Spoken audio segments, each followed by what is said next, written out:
Paper leak को लेकर 1 महीने चले आंदोलन से सरकार की छवि को चोट पहुंची है, जिसका फायदा विपक्ष ने उठाया। अब सरकार सख्त कानून बनाकर उन सब का मुंह बंद करने की कोशिश में है जो उसे छात्र और युवा विरोधी करार दे रहे हैं। डैमेज कंट्रोल के लिए सरकार एक एक स्टेप आगे बढ़ा रही है। सबसे पहले पेपर लीक के खिलाफ मामलों की सुनवाई फास्ट ट्रैक कोर्ट में करने का ऐलान खुद प्रधानमंत्री नरेंद्र मोदी ने किया। फिर एनटीए के अधिकारियों पर तलवार चली, 47 अफसरों पर गाज गिरी और फिर नंदन नीलेकणी के नेतृत्व में एक टास्क फोर्स बनाई गई जो परीक्षा प्रणाली में सुधार के लिए काम करेगी, जिसकी जानकारी खुद प्रधानमंत्री नरेंद्र मोदी की ओर से दी गई।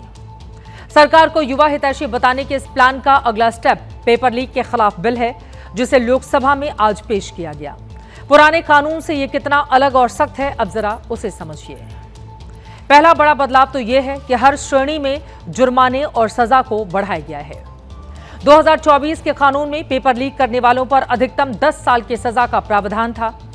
संशोधन बिल में भी अधिकतम सजा 10 साल ही है, लेकिन अलग अलग श्रेणियों में सजा और जुर्माने दोनों को बढ़ाया गया है। 2024 के कानून में अधिकतम जुर्माना 1 करोड़ था, जबकि नए बिल में अधिकतम 10 करोड़ रुपए जुर्माने का प्रावधान है। अभी कानून में जांच का अधिकार स्थानीय पुलिस और केंद्रीय जांच एजेंसियों के पास है, लेकिन नए बिल में केंद्र को यह अधिकार मिलेगा कि वो पेपर लीक के लिए टास्क फोर्स बना सकती है। अभी पेपर लीक के खिलाफ कानून में जांच की कोई समय सीमा तय नहीं है, लेकिन अब 2 महीने के भीतर जांच पूरी करनी होगी। 2024 के कानून के मुताबिक पेपर लीक के आरोपियों की सुनवाई सामान्य अदालतों में होती है, जबकि नए बिल में फास्ट ट्रैक कोर्ट का प्रावधान किया गया है। अभी कानून में अदालत के फैसले के लिए कोई समय सीमा तय नहीं है, लेकिन नए बिल के मुताबिक 3 महीने के अंदर कोर्ट को फैसला देना होगा। अगर मामला हाई कोर्ट में जाता है तो पुराने कानून के मुताबिक कोई समय सीमा तय नहीं थी, लेकिन नया बिल अगर कानून बनता है तो हाई कोर्ट को भी 3 महीने के अंदर फैसला सुनाना होगा।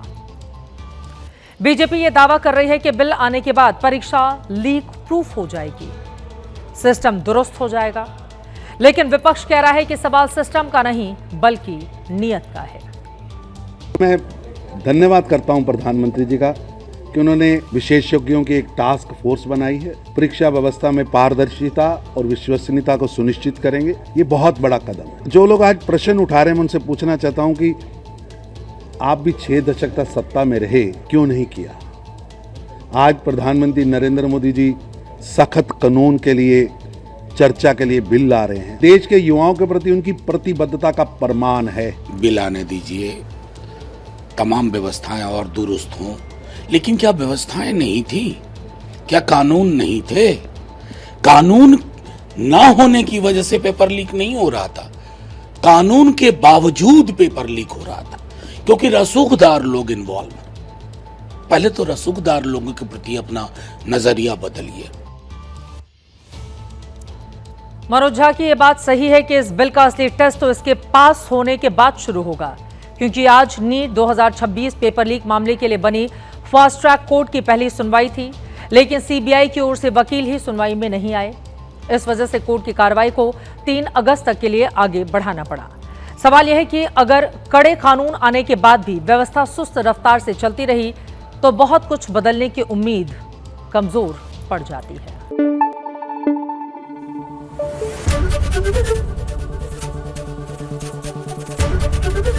एबीपी न्यूज आपको रखे आगे।